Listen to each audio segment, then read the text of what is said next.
And welcome to the A to Z Sports Big Orange Podcast. I'm Charlie Burris. That is Zach Reagan. Wherever you listen throughout the world, we thank you for listening to us. We talk everything Vols every week here on the Big Orange Podcast. If you want to listen to that on the regular, go over to the A to Z Sports Podcast Network feed on Apple or Spotify.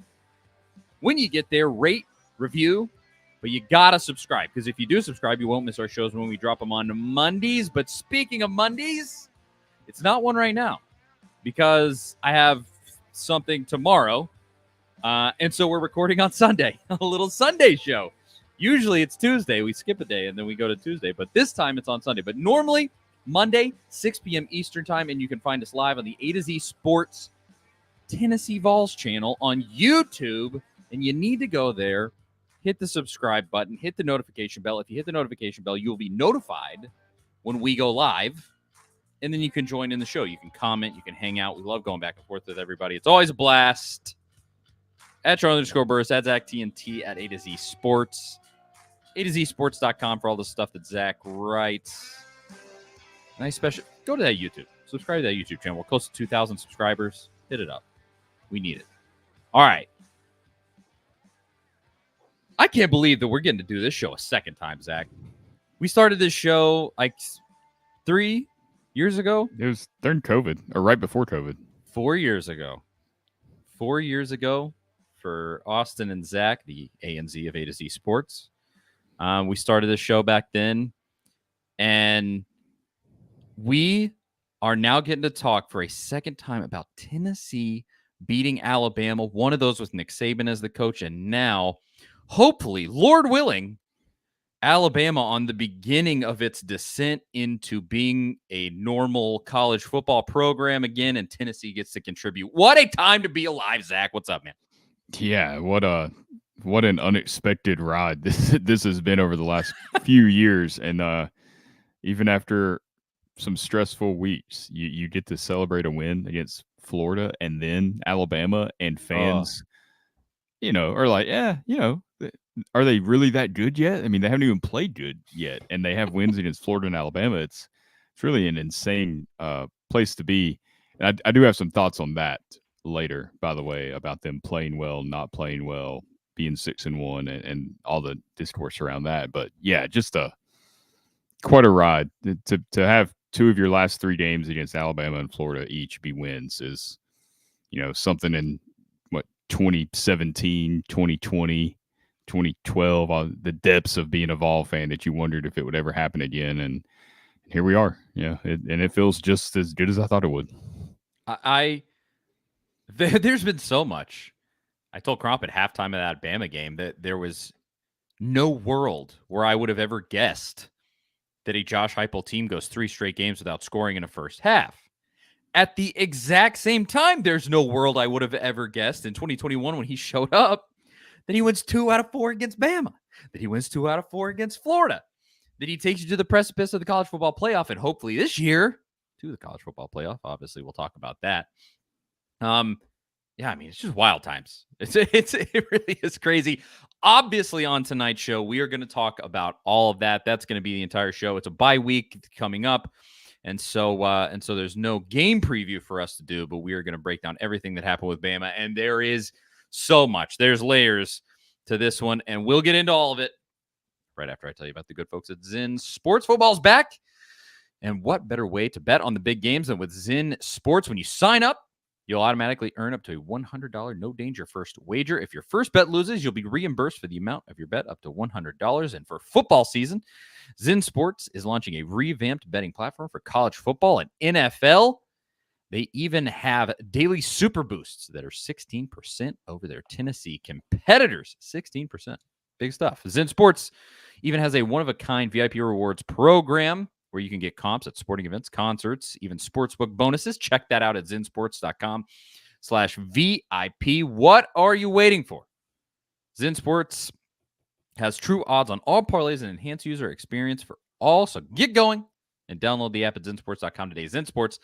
Betting just got better. And Crompton told me this. He clocked this on the halftime show. He clocked me in at 7.8 seconds I think is what he said for reading the disclaimer. I don't know if I'll beat that because I zoomed through it on that one. But if you have a gambling problem, call 1-800-889-9789. Terms and conditions apply. No danger. Wager limited plus 500 odds qualify. Boosted odds are derived from equivalent parlay bets intended offer. Oh, I messed it up. That's like a false start doing the 40-yard dash. It really is. Boosted odds are derived from equivalent parlay bets offered in Tennessee. Must be 21 or older in Tennessee to bet. What a shame. What a shame. All right. Down to brass tacks here. The Tennessee Volunteers played Alabama inside Neyland Stadium on Saturday. And where to even begin? They started that game out in a way that made me want to rip my eyeballs out of my head. Let's be completely honest up front. It's been the whole month of October. It really has been. Tennessee should just never play a first half of football for the rest of the season. I think that first half was just abject torture. They could get nothing going. At the same time, I guess it was abject torture when you were having to watch Tennessee's offense. At the same time, the defense was cooking Alabama. Alabama was only able to 7 points at halftime, and you're hanging on for dear life. The defense just looks so good, and the offense is looking like garbage water. We could start there. I mean, just a quick take on that. Like, that piece of this is so weird. It's such a strange thing that's happened. That 3 straight weeks of no scoring in the first half. Yeah. And it's so weird because you know exactly what Tennessee's going to do. Just about. I mean, we text about it. Fans tweet about it. It's no secret. First down. More likely than not, it's going to be a run to Dylan Sampson, and it's 1 yard because everybody knows what's coming. And then you're in 2nd and 9, and then you got to start throwing the ball maybe, or you try to run it again to make it a more manageable 3rd down, and then you're relying on the passing game, and it's incomplete because you're missing shots, and everything's just not in sync, and you're going 3 and out, and 30 seconds of time off the clock, and then the opposition gets the ball back, and they're trying to run the ball and bleed time off the clock, keep the ball away from you. And then the second half starts, and it's like all of a sudden the run blocking improves, and Dylan Sampson's busting off 15, 20-yard gains or more, and they're moving the ball down the field efficiently. You've seen it against Arkansas. They weren't able to sustain it in the second half. You saw it against Florida, obviously, and then against Alabama. And really against Alabama, it felt like they got more in their groove, and it's like, okay, there's really something to build on there, because when they had to score, they went down and they scored and they did what they had to do. But figure it out in the first half. And I think was it the first year of Heupel's tenure? Maybe was it like the second or third quarter where they just weren't scoring points at all? It almost feels like that in a sense, where everything's just off, like they can't put it together for a full 60 minutes. And I don't think anybody really has any answer for it. It's just the execution in the second half is better. It's like when there's a sense of urgency, things just pick up and they do what they have to do. But it is definitely one of the more bizarre things I've seen from this team. But, at the same time, I think we've grown accustomed to Tennessee scoring points under Heupel, and he has to score points to win games. That's always been the narrative around him. And this is kind of what I mentioned at the beginning of the show. It's created this unfair view, I think, of Josh Heupel as a coach. Like, you just got to go out there and win games, right? And it doesn't matter how you win. Tennessee wins 24-17 against Alabama. It's an ugly win. That's what you read on ESPN.com when they're running down through the playoff picture. It's an ugly win.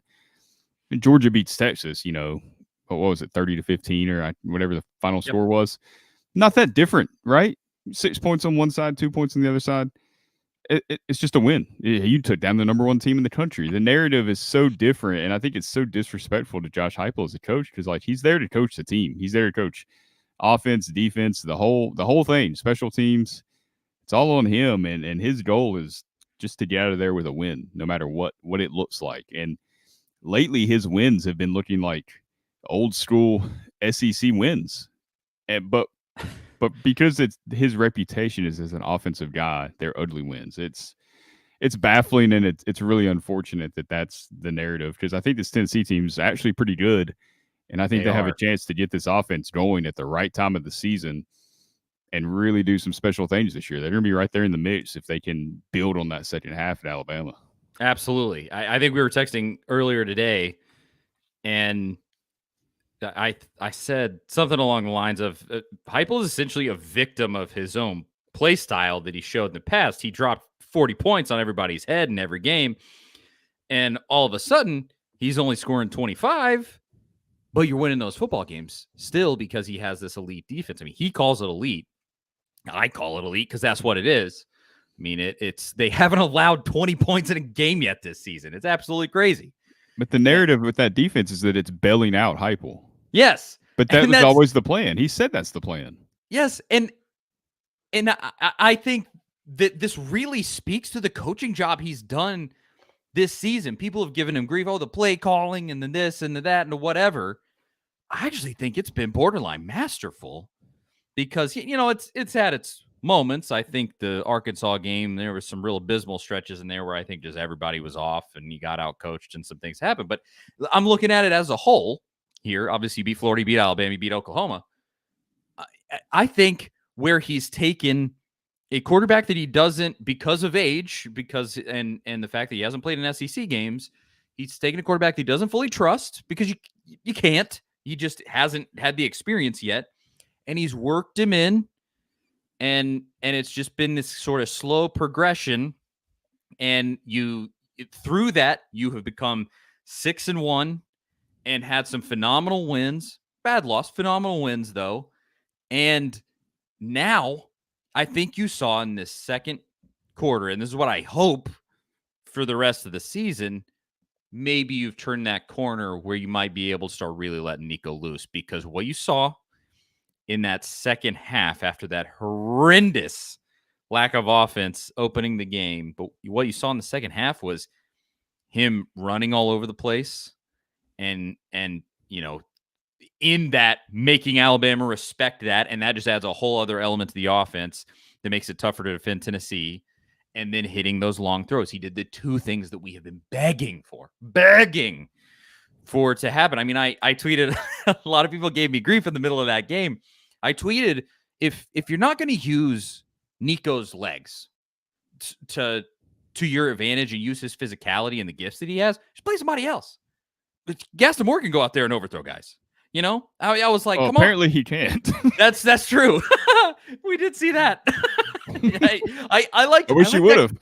I liked that call though. I liked that they sort of gave him a chance to play hero ball a little bit. He went for it, and it was bad, but still, yeah.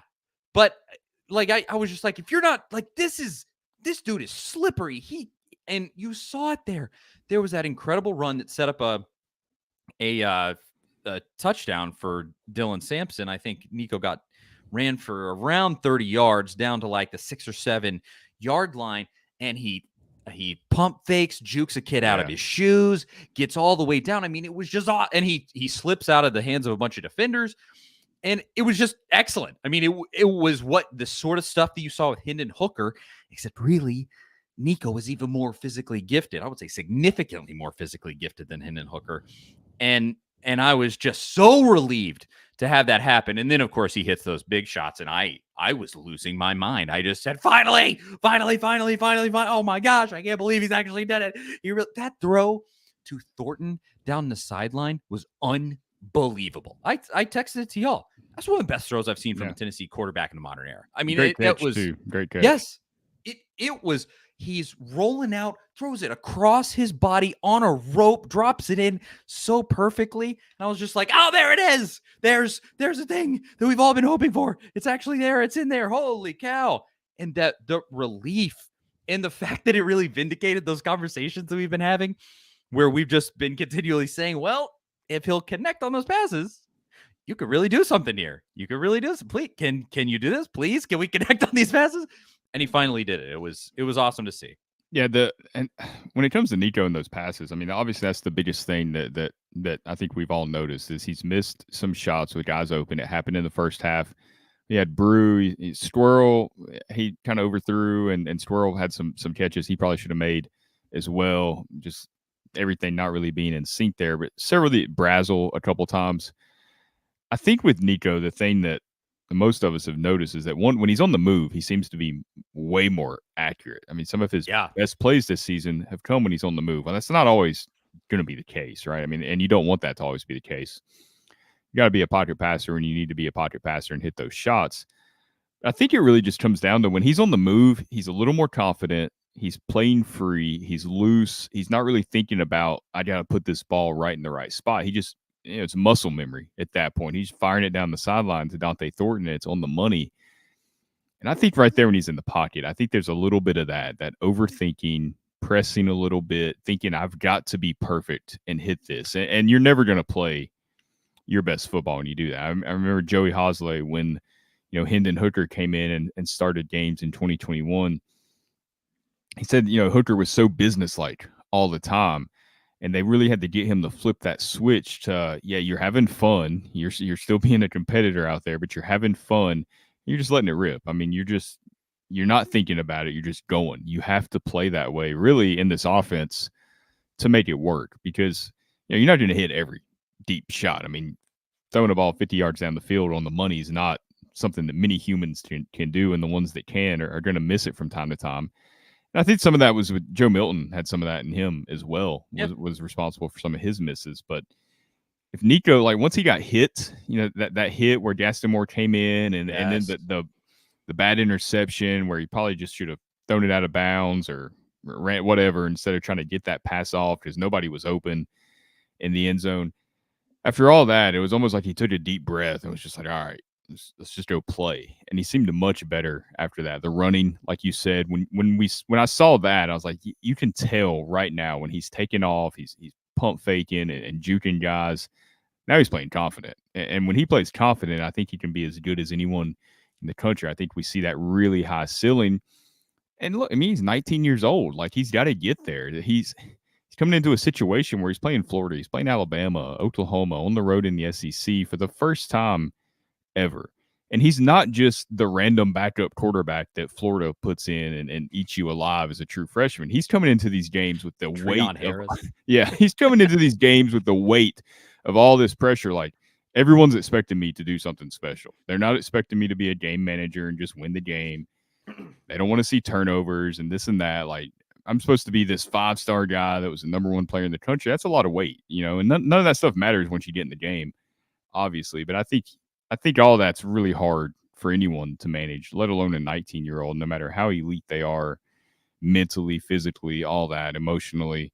It's tough. And I think he's working through some of that. And I mean, 7-1 as a starter as he's working through that stuff. So how much can we really complain? Because at the end of the day, if he's thrown for 400 yards a game and Tennessee was 2-5 somehow, who knows what this conversation would be. I'd rather have this one here. Exactly. The results speak for themselves. And it's a credit to Nico. It's definitely a credit to Dylan Sampson. I mean, what a season he's having. Good Lord. Is it 17 touchdowns now? He's like the Jawad Jennings of this team. Oh. He's just, when it has to be done, he's going to go find a way. He wills it to be. And what a dog he is, and just an incredible team leader. But Heupel too. I mean, we have a ton of comments.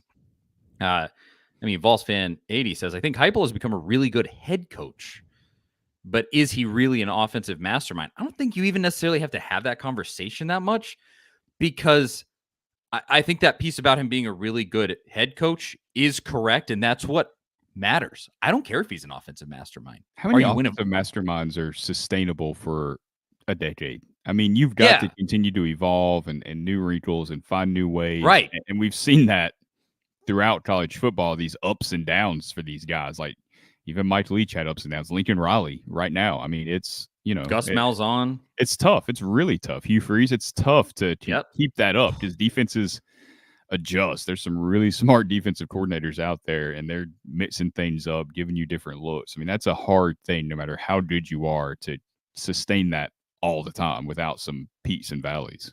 But I think this speaks to everything right here. The very next comment down, this was on YouTube. Unsung says, Heupel now owns more wins over Bama than Kirby Smart. That's what matters. Is he an offensive mastermind? I almost don't really care, because he has more wins over Alabama than Kirby Smart does. That's what matters, is that W in the win column.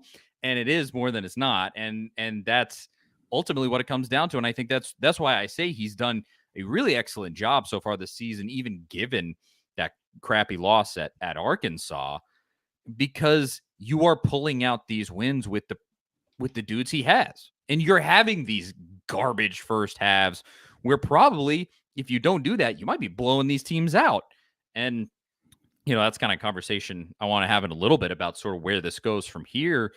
But I think it's just been really, really impressive all the way around, not just from the players, but from Heupel too. We still got tons of comments. Cameron says GBO. So does Brian. We appreciate it. Brett says, "Heyo, what's up, Brett? Thanks for tuning in." Let's see. Remember. Cameron says, "Remember when 24-17 would have been thought of as a phenomenal game?" Exactly. You gotta put everything in context here. A 24-17 win over Alabama during the Butch Jones year, I would have been losing my mind. Oh, yeah. We didn't care. Like that 2015 game was low scoring that Tennessee almost beat Alabama. And I wouldn't have cared if they would have won, 3-2, whatever, just win. Yes. I mean, that's exactly it. And Rod says, Nico missed some were because receivers didn't run full speed with routes, all correctable. And I believe Hype will get it right. As of right now, I do too. I have no reason to think otherwise. It really is execution. I mean, that it really is so obvious at this point when you see guys open and you see shots being missed that, 2 years ago, Hendon Hooker is hitting Jalen Hyatt in stride on those plays, or Ramel Keaton. It's execution. And that is always, goes back to the whole thing, playing confident, playing free, just being who Tennessee wants to be. Once that clicks, I think this team can definitely get on a roll. I think they definitely can. And Philip and Isaac here in the comments are kind of getting ahead of me. Philip said, "Do we have a fighting chance in Athens?" Isaac said, "Will the Vols make the playoffs?" That's what I want to talk about. The second half of the show is really get into, now does this mean that Tennessee's a shoe-in for the playoffs, whatever else? Maybe. We'll see. But we'll cover that in a second when we're done reviewing the Alabama game. But I listened to national guys today. I always, before we do this, I always try to digest, what are other people saying? You get a real insular view of it when you're, sitting in our seat and you just see Tennessee fans on Twitter. And it was very interesting hearing outside parties sort of parse through where Tennessee is, because I think there was a lot of people that thought that this team was going to blow the doors off after that NC State game, maybe even after that Oklahoma game, where they're like, okay, this Tennessee team might be for real. They take a step back against Arkansas. You get a little bit better against Florida.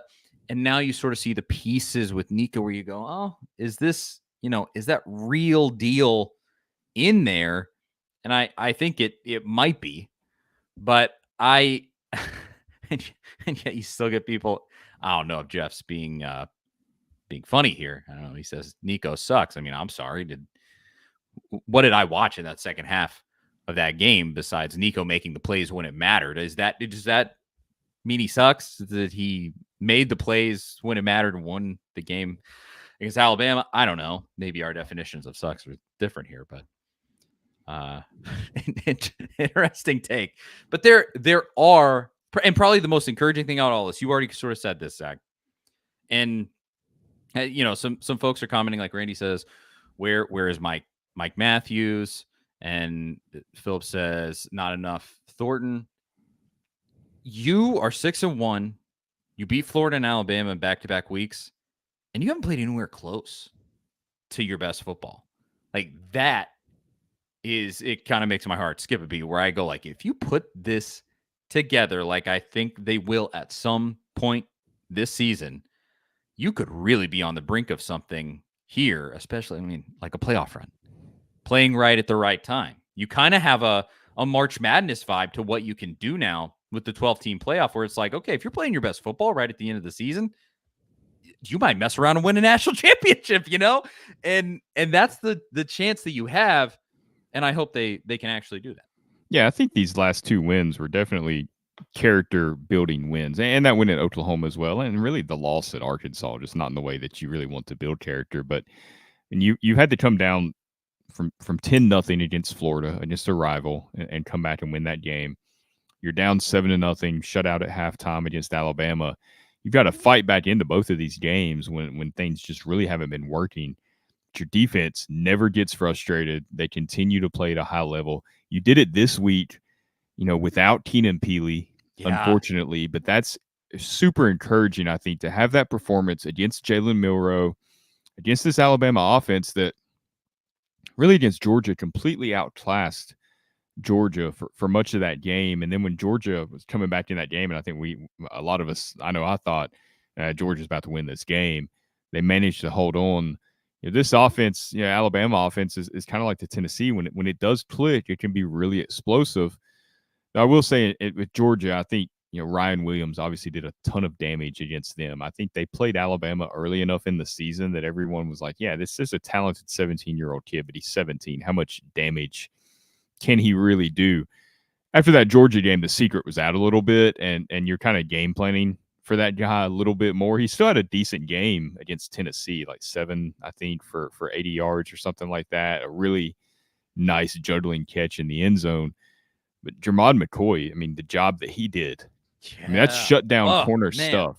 Yeah, 7 catches for 80 yards. You're catching some stuff in zone coverage, and they're shorter gains. You're not getting beat over the top for the back-breaking 70-yard touchdown from Ryan Williams. He picks off, Milroe in the end zone while defending Ryan Williams, and that is apparently Kalen DeBoer's favorite play. I think it was you that mentioned that's their entire red zone offense. Yeah, it's just fade routes to Ryan Williams in the end zone. They just ran them constantly. I don't hit one of them.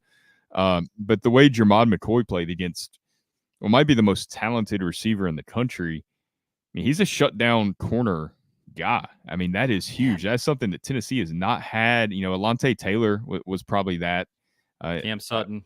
Yeah, you haven't had many of those guys over the years, and it's the first one. I know Taylor played in 2021 with Heupel, but since then, Kamal Hadden was good. Had good games, but McCoy's on a different level where I think he's going to get drafted, early rounds. Who knows where it goes from here? But to have that guy in the secondary, to have Boo Carter playing important snaps. Drawing that penalty late, shades of Dallas Baker in the 04 Florida game. I loved every second of that. There was a huge inflection point in the game there because manageable 4th down there.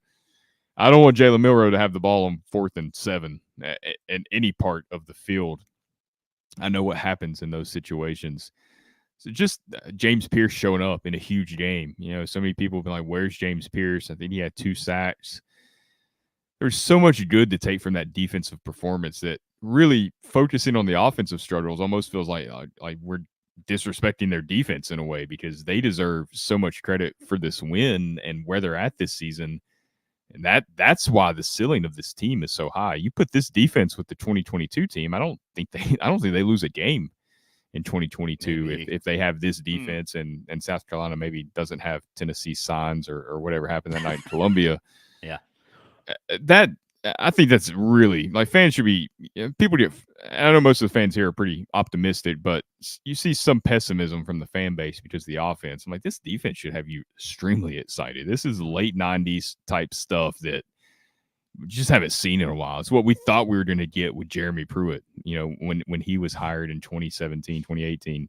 It's a good point. Yeah. So to me, that's just one of the most thrilling things to come out of this game. Jermod McCoy has been a revelation. Jacoby Thomas. I mean, there's so many guys. Yes.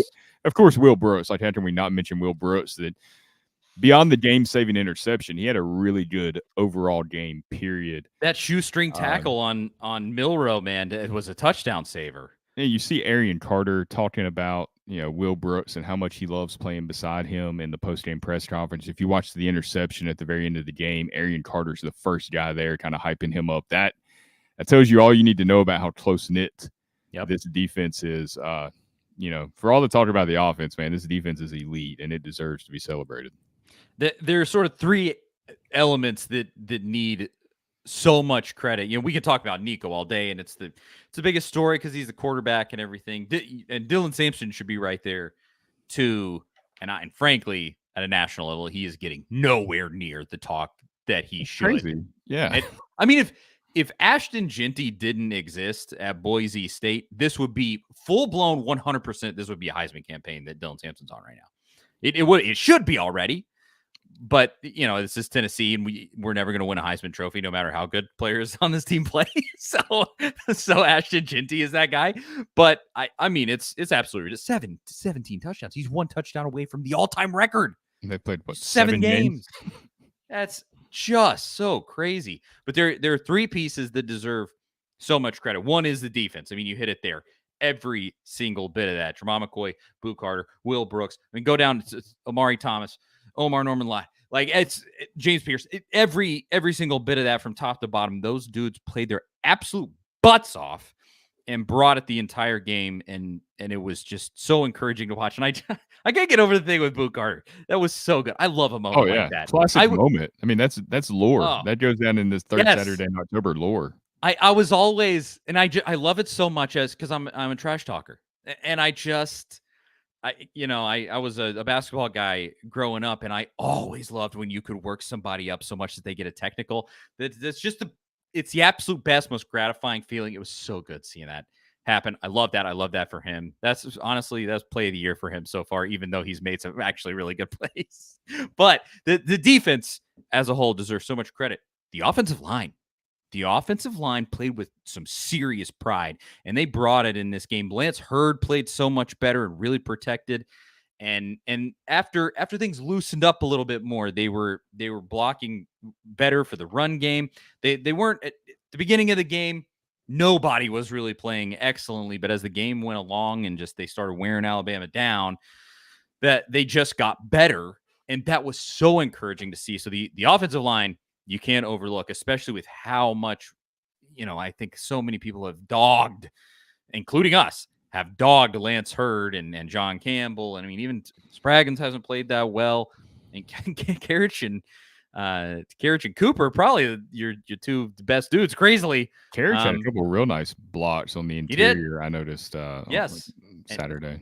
I mean, in those, when you start at the foundation like that and they set that tone that just is so huge. So they deserve a ton of credit. And then the final thing you got to bring up, the crowd. Oh my gosh, the Neyland crowd. And I think I saw a comment in here earlier, somebody saying that they were at the game and it emanated through the TV, and it often does with Neyland. I mean, Neyland is just on a different level. You hear it from the national guys that show up. You hear it from opposing players with Neyland. But that Florida game was really loud, and you could tell in that Florida game. This one was just taken up to in terms of feeling it, kind of feeling it through the TV and like getting that just buzz off of Neyland that you can feel. This is right there at the tippy top with the 22 Alabama game and 2015 Oklahoma and like some of those really huge ones that people always talk about as the great loudest games in Neyland. I mean, it was just insane, and it rattled Oklahoma to their bones. You Alabama. Could just tell. So what did I say? Oklahoma. I'm saying, I'm sorry. I just said 2015. Maybe Oklahoma. It did. Maybe it did because Oklahoma looked like garbage over the weekend. They were still rattled, but it rattled Alabama. Jalen Milroe couldn't throw a forward pass. He said after the game it was like the loudest crowd he's experienced or something, I think. Yeah, it really Neyland gets its due, I think, just because it's gotten this reputation the last few years with Heupel. It's getting more and more. Yes, it continues to grow, but it's starting to get that aura because Tennessee is under Heupel has been nearly unbeatable there. It's starting to get that aura of like Les Miles at night in Death Valley. Like, the Georgia game last season is the only loss since 2021. Is that? I think so. Yep. I mean, it is at a level that you would be hard pressed to see anywhere else in America. Like I said, you just remember those legendary the Les Miles LSU in Death Valley they were essentially unbeatable in that spot, and that it's getting. Yeah. There again, your only loss in the last 3 years in Neyland was to the. Did they go on and win the national championship? No, not last. No, year. They didn't. Yeah, Kirby Smart. They didn't even get in the playoff because they lost one game to Alabama. Yeah, to Alabama, of course. But it was just crazy. And the Tennessee fans, we've said it for so long. Like, if Tennessee gets truly good at everything, this fan base is just going to be the most, and I mean this in the absolute best way as a member of this fan base, the most insufferable, over the top, crazy nutbags.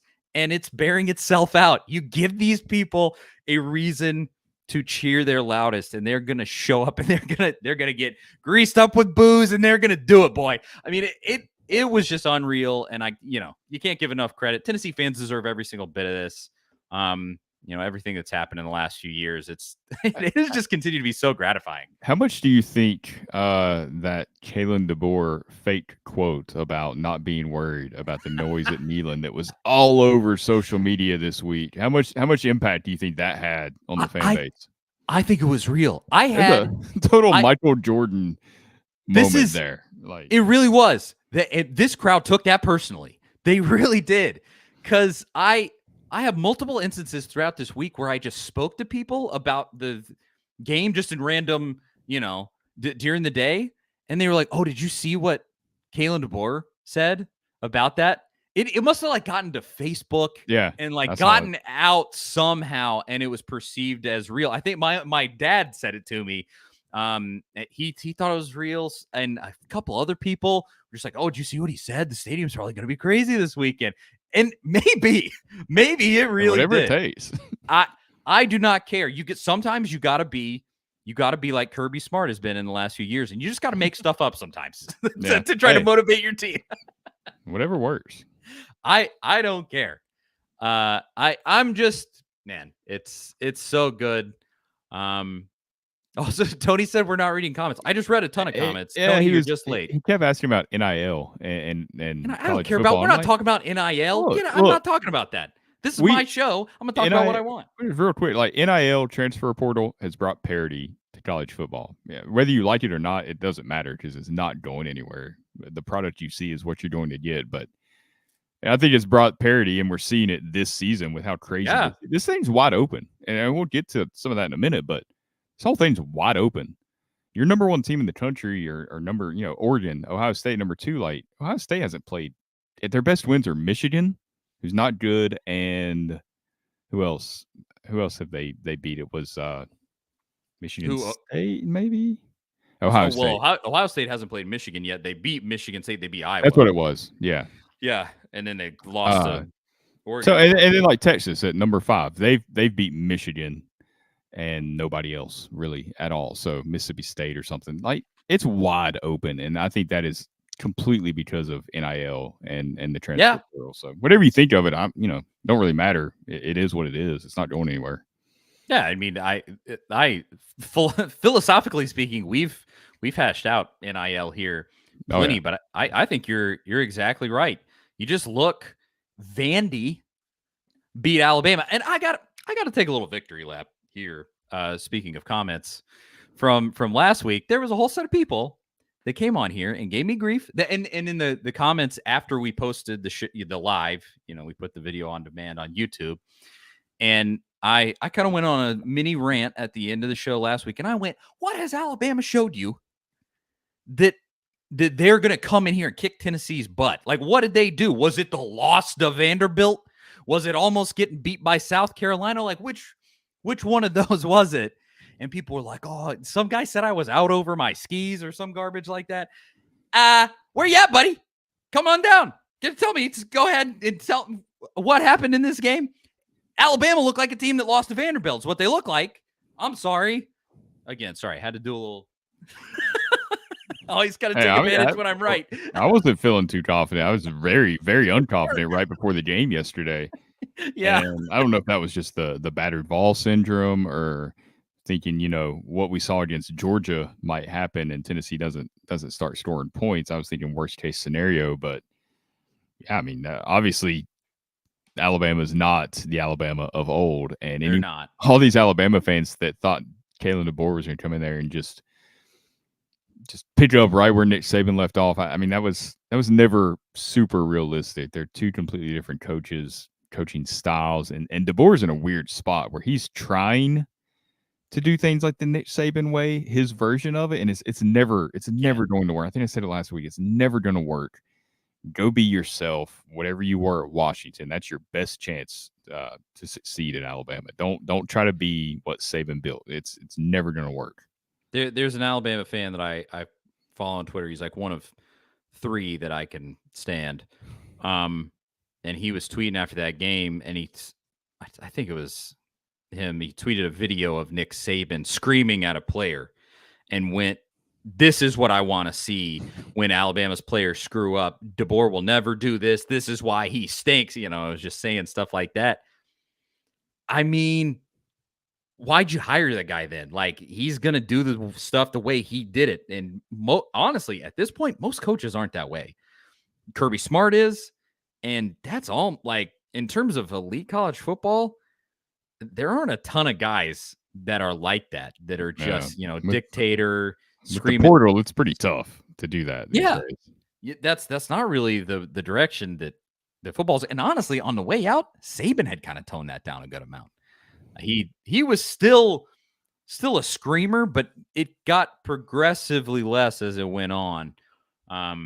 I mean, I think you can tell at him on game day, he's kind of softened from what he was at his absolute peak. But I don't envy Kalen DeBoer. I'll tell you that much. I think I don't know. It's hard to say, obviously, this early into his time, but it feels like he's in a little bit over his head, and that could not be a worse place to be in. Yeah, because they're not going to give you a ton of time. No. And I think we've all, look, this isn't like some incredible insight that I'm offering here. I think everybody thought you want to be the guy after the guy, at Alabama, like that follows the guy that follows Saban. You don't want to be that first guy right after him because it's just such a the expectations are unreal. Yeah. Like he might go 9-4 in his first season as an SEC head coach. That would be better than Josh Heupel went, even though Heupel was in a much, much, much worse situation. It'd be better than Kirby Smart did, who was in a pretty good situation at Georgia. And they'll try to run him out of town if he goes 9-4. It's not a good place at all to be right now. It's not, and not to be petty, but I've been praying for this day to come. And I'm so glad that Tennessee gets to contribute to it. Yeah, you had to win this game. I mean, you had to win this game. You could not lose to that guy his first year in the SEC. You just couldn't. I mean, I have been praying on Alabama's downfall for nigh on a decade, if not longer. and to have Tennessee be a big piece in what looks like might be kind of the real start of the crumbling of everything is, I said the same thing to Crompton, so sorry to anybody that's watched both, but it's just so satisfying in a way that's hard to even describe, like a beautifully marbled steak where you just, it warms your heart. Just, you're so just happy to see it happen. And I would be really satisfied watching it from the outside, other teams doing it to Alabama. But the fact that Tennessee gets to be right there on the forefront of it is, it's just beautiful. It's poetic justice. It's art. I love it. All right, Zach, before we move on, talk about kind of what's left in the season, and we wrap up the conversation here. Anything else you want to cover? It's easier here to talk about this afterwards. Mr. Jones mentioned the officiating in the game yesterday with the refs, and on it, like in the moment, you get frustrated because you see all the missed calls that don't go Tennessee's way. But at the end of the day, I think Alabama had way more penalties than Tennessee did in that game. They were played way more undisciplined. But there were a few penalties that didn't help Tennessee, but there were also some against Alabama. There's a jersey pull and some things on an incomplete pass that didn't go Alabama's way that helped Tennessee. I just think across the board, these officials are horrible in college football. I mean, you saw it with the Texas and the Georgia game. They about totally lost control of that situation. That was an obvious blown call. It's just from top to bottom, the officiating in college football is brutal. It slows games down between that and the fake injuries that, and we saw some of that. They actually got penalized for that. You don't see that often. All of it needs to be better. You could shorten these games up a little bit, but the officiating, the product, this is a $1 billion product that's on the field, and the officiating, the standards are they're non-existent. It seems like the refs at some points have no clue what they need to be doing, what they should be doing. There's confusion. Plays aren't getting reviewed. I think Milrow went for that fourth down sneak, and Yes. it looked like he was clearly short, and the official kind of looked up to see where the line the gain was and spotted the ball based on just an arbitrary feeling. Like, yeah, it feels like it should be here, and they don't review it at all. There's nothing, and all of that needs to be better. I mean, Alabama fans after that game, this is another part that was absolutely hilarious and I loved, but Alabama fans were complaining a ton about those refs. And to that, I say, cry me the biggest river ever after Yeah, everything that last happened. season in Tuscaloosa was real bad, real Yeah. bad. I mean, I'm sorry. You had the reputation, Bama refs, and you got the benefit of the doubt for the last, while the entire Saban era. But those refs were terrible on both sides of the ball. I mean, it was just really bad, so inconsistent. And now you have the fake injury thing hanging out there. One of the most embarrassing fake injury deals I have ever seen. I mean, Kalen DeBoer should be fired for doing that. That was absolutely just absurd. And I never really had a good the game's moving so quick. I never really had a good full understanding of that situation. It was after the kickoff, and they were trying to substitute after they had already sent personnel onto the field. I and then believe is that what happened? it looked like Tennessee was about to snap the ball, and they were just running a guy onto the field. And I think they were like, "Oh, this guy's late. Get down, get down, get down." And so he played sniper and fell. His coach kind of pushed him. Yeah, I mean, essentially, and I just the most shameless. Like Lane Kiffin saw that and was like, "Okay, wow, maybe." Like, even for me, that's a little much. Yeah, It's something has to be done there, and it has to be done about the refs in this era of NIL where there is so much money in this sport. Freaking pay these guys a full-time salary to do this job. It's ridiculous because they're all they ref on the weekend, they go back and they're freaking insurance salesmen or whatever. Yeah. I think the answer is easy. Like, everybody knows it. You're out for the rest of the drive. If the game has to be stopped, you either burn a timeout or you're out for the rest of the drive. Like, it's easy. You cut down, and that just, like, legitimate things happen. But you're gonna have to stay out. It's better for player safety anyway. If you roll an ankle out there, just take a few plays here. Make sure you're okay. I know these guys want to go out there and play. I get it, but that solves the whole problem. It's gone. Games are shorter. Everyone's happier. You're not slowing down the tempo. I think that's the thing, is everybody wants to use it as a tool. I mean, Tennessee does it at times too. Everyone does it. Some are more egregious than others, obviously, and more frequent, like Ole Miss. But I think coaches want to have that tool to slow down the game. But it's just now it's got so frequent with some of these teams that they've lost control of it. They have to put something in place. It's absurd. Maybe if it just continues to get even worse, maybe eventually something will get done. But I'm skeptical. But let's finish the show with this. Let's just talk about now. Tennessee kind of put itself in a position with this win over Alabama to make a real run at a playoff spot. And I think it's a very real proposition, but how real? And I want to ask you about that, Zach, right after we talk about Farm Bureau Health Plans. Farm Bureau Health Plans have been serving Tennesseans for over 75 years. Much has changed in Tennessee over the years, but some has stayed the same. Farm Bureau Health Plans has always valued personal relationships, especially when it comes to good health and good service. Plan on Farm Bureau Health Plans for health, dental, and vision. For better coverage, better rates, and better service, go to fbhp.com/ATOZ or walk into one of their 200 plus locations across the state. That is fbhp.com/ATOZ. Farm Bureau Health Plans. Shout out to them. All right. So Tennessee now 6-1. You have Kentucky, you have Mississippi State, you got to go to Georgia. Then you got UTEP and Vandy to close things out. And I think realistically speaking, you'll be favored in all of those except that Georgia game. You should win.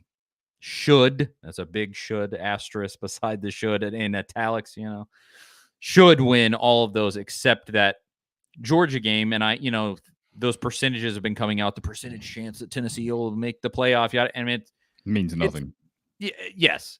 you got to go win the football game. Yeah. But it's got to be up there. The percentage chance of Tennessee making the playoff is pretty high now because a 10-2 with only a loss to Georgia and an Arkansas game early in the season, both on the road. I mean, you're going to be favorable in that spot. From what you've seen, Zach, does this look like a team that's going to close this out? As far as getting to the playoff? To get to the playoff, yeah, sorry.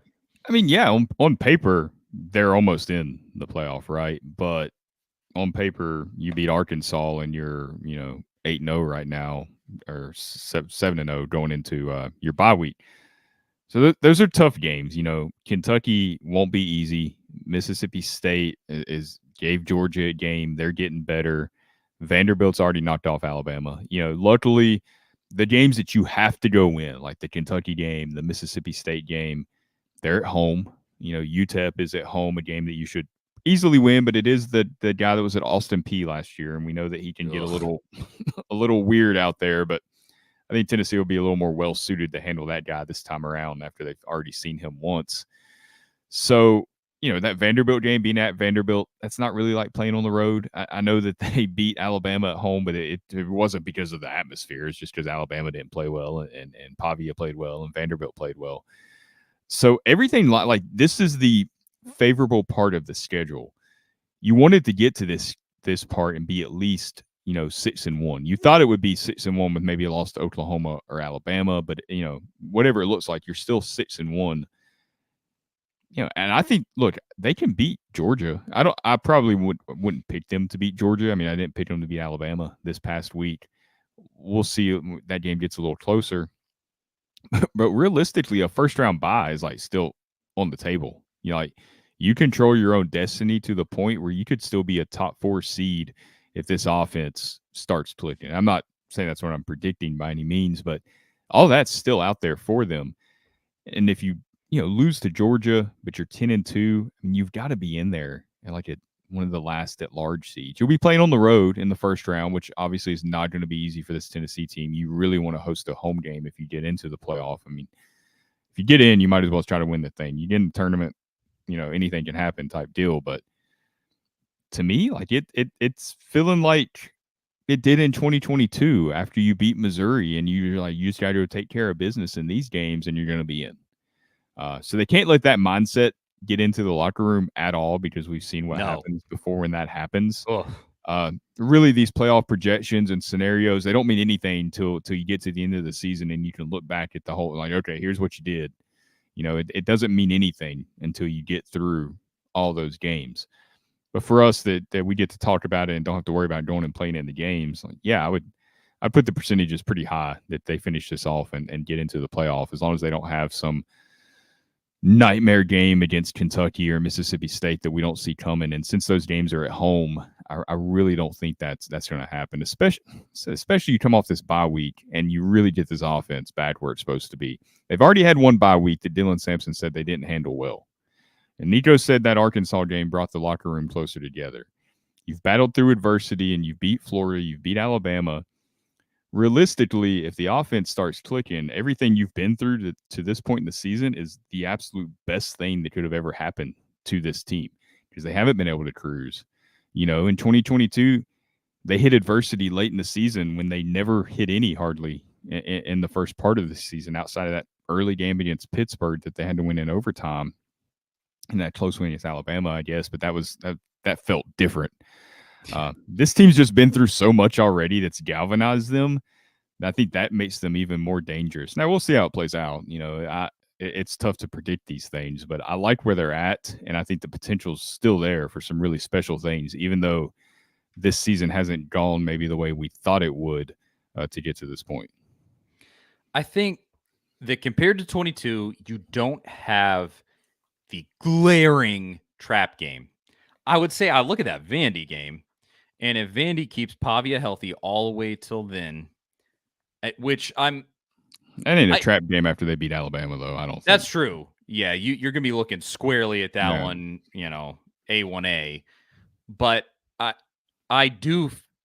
legitimately, I like Diego Pavia a lot. The kid's a really fun player. And when Vanderbilt football is not playing Tennessee, generally speaking, I'm not going to say I root for them, but I'm just sort of like, they deserve something here. Yeah, Like, yeah. give them some crumbs. And Bobby is a fun player, but he runs a ton, and not necessarily recklessly, but I think to get them to where they need to go, he has to put his body on line to a certain extent. And so I say, if he makes it all the way healthy to that game, that one looks a little perilous. I don't think he'll be fully healthy. And Tennessee, just real quick, did you see the way that they were hitting against Alabama? Ryan Williams, every time he caught the ball, he was getting hit. Like they were hitting with a purpose. They wanted them to know they were on the field. Yeah, this Tennessee defense wants you to feel their presence, and they really bring it. And so I think, there just is not that South Carolina on the road at night classic trap game here. And you can lose to Georgia and still make the playoff, I believe. I think Tennessee will still have a great resume to make the playoff, even if they lose to Georgia. Don't get blown out. Be very competitive. If you're going to lose to Georgia, I think you're going to see some of these other teams around Tennessee too that have some bigger games coming up. Some of those teams are going to get shuffled out. They are for sure of this picture. And I mean, you have some interesting specters out there. Your BYU's and Iowa State. Yeah, miracle to beat UCF. I mean, just some of those that are kind of stealing spots right now. You never know exactly what's going to happen, but I don't see that classic trap game, and so I do like our chances. I'll say that much. But you gotta be on your game. You cannot let up anywhere, because if we're being real frank, obviously we'll talk about this next week. Kentucky's defense is better than Alabama's. I mean, Alabama's defense was not the best that Tennessee is going to see this season. And so, you can't fall asleep at the wheel there. Obviously, Tennessee has a history where Kentucky it doesn't really matter what happens. Kentucky's going to lose its mind at some point and give the game to Tennessee. But that one, Mississippi State, they score a ton of points. You can't fall asleep at the wheel there. And obviously that Vandy game. But there just is not that glaring red light, like we got to watch out for that one. If that Arkansas game was still on the schedule going to Fayetteville at night, I'd be like, okay, that one, I'm horrified. I am horrified of that game. You can't afford to lose it. I don't care when it's not there. They play Arkansas again in 2 years or whenever they go to Fayetteville again. I will be terrified of it no matter what. Yes. Tennessee's record is House of Horrors. Yes, absolutely. It's unreal. Yeah, I don't see that. And then I think you got a chance at Georgia. They're not perfect, and I will say, they kicked Texas around. Texas was not ready. Yeah, they were crowned a little too early, in my opinion. They are just not physical yet. Maybe they will be in time. They're not physical in the way that you got to be elite in the SEC. I mean, to get dominated like that at home in that spot, that is a bad look. I think, because even against Georgia, like, it's Georgia, sure, but Alabama didn't get bodied that way, and Tennessee just beat Alabama. I mean, like, Alabama came prepared because Alabama knows what this league is. They have experience. They've been there. They've done that. And Texas has been coasting along. They played Mississippi State. Mississippi State gave them a little bit of trouble. And, like, they've just, I don't want to say they were skating by. They beat Oklahoma by freaking 30 points. But still, they just were not ready, and Georgia went and kicked their teeth in. And I mean, Georgia's the real deal. Yeah. Yet again, as much as I hate it every single time it's happened with Kirby Smart, it just is what it is. But I think this year with this defense and the fact that sort of perpetually Georgia's offense is not its strength, anything could happen. You hold Georgia to 17 points like you did Alabama. Let's see what happens. Keep it close, keep it winnable in the fourth quarter, and give yourself a chance to win. And I right now truly like Tennessee's chances. They just got to go close. ABC, always be closing. Go lock this thing down. I do think it'll be interesting. There's one scenario we really didn't think about, but things could get real crazy in a 2-loss team. get into the SEC championship game. I mean, I guess Yeah, that's very realistic and possible. I think it's likely almost. So what happens then if you're Tennessee and you're 10-2 and you back into the SEC championship game and you've got to play Georgia again and you lose? Like, how's the committee look at that? I mean, that's obviously way down the road, and who knows how these scenarios will play out. But that's something that could be in play. You get penalized for going to that game and losing, and then maybe a 10-2 LSU like passes you or something like that. I mean, or however it shakes out. It's gonna be, I don't know. Even if they lose to Georgia, it's like they should be in. There are still scenarios where Tennessee could get screwed over, kind of like they almost did in 2022, depending on how you feel about that whole playoff picture thing. That really, I think, is dependent on what else happens. Like your BYU's and your Iowa State. Like if BYU can get knocked out, you don't have to worry about them, being right there and stealing the number 9 spot or whatever. There's so much that could happen there, because that would that not be the most classic thing to happen? You go 10-2 and make it to the SEC championship game, but you lose and then get knocked out of the playoff. 2000 was it 2001? 2001, yeah. Lost to LSU, would have made the national championship game if you beat LSU. Yep. These things have happened. Hey, at least we're having these conversations, though. That's the main thing, Yeah. Early 2021, Pruitt's getting fired. Everybody's transferring to Oklahoma. We're tracking James Franklin's plane and trying to figure out who Danny White might hire, and he hires the guy that none of us really wanted at the time. You never thought we'd be having these conversations a couple years later. No, it really is crazy. Wow. I just hope that if Nico continues to get better in this defense, everybody pray for health for everybody, and that they can stay on top of their game. Elite defense, an offense that continues to get better. That's a formula for winning football games. Yeah, period. You got a chance. You've put yourself in a good spot with the talent that you have, the culture that you have. You've won the games that you've needed to win by whatever means necessary. And now you've set yourself up to accomplish your goals, but there's still a ton of work to be done. And I think Josh Heupel and his players know that as well as anyone. I don't think they're going to sleepwalk through these last 5 games. Like I said, no. I think what they've gone through already has really set themselves up to be able to handle whatever adversity comes their way as they get into November. And Johnny Major says everybody remembers what you do in November, and this November specifically could really lead to, a really special December and January maybe for Tennessee. Just be there. You can't win a tournament if you don't make the tournament. So, man, but this is a great position to be in. Glad that we're even getting to have this conversation, and you beat Alabama. What a privilege.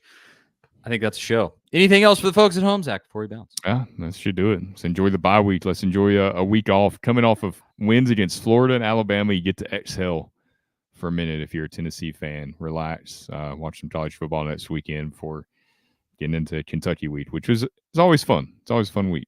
It is. I'm going on vacation, which that's why we're doing the show on a Sunday.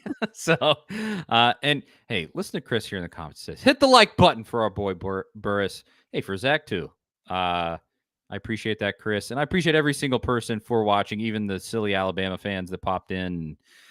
Anybody else? The last time Tennessee beat the Big Three was 2004, I believe. I think that would be right. Yep. Yeah. It's time. It's time to do it again. Yes.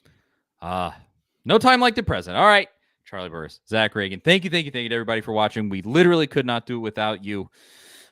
We appreciate it every single time. Thanks for going back and forth with us. And, you know where to find us. Subscribe to the A to Z Sports Tennessee Vols YouTube channel, Twitter, Facebook, yada, yada, yada. You made it this far. You know where to find us. All righty. Thanks again for watching. We will talk to y'all next week. See you guys later.